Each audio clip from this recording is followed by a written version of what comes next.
As you can see, the three United States Army Sikorsky UH60M Blackhawk landed in Calayan, Cagayan on May 24, 2025 during their Balikatan exercise.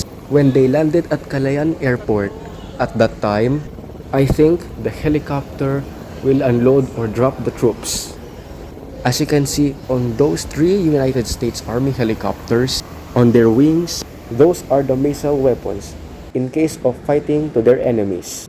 So guys, this is our last helicopter that we've seen last Balikatan exercise in Calayan, Cagayan.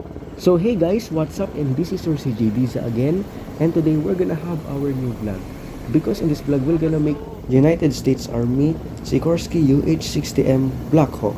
So before that, please like, share, subscribe, and hit the bell notification to also updated for my new videos. And let's start it now.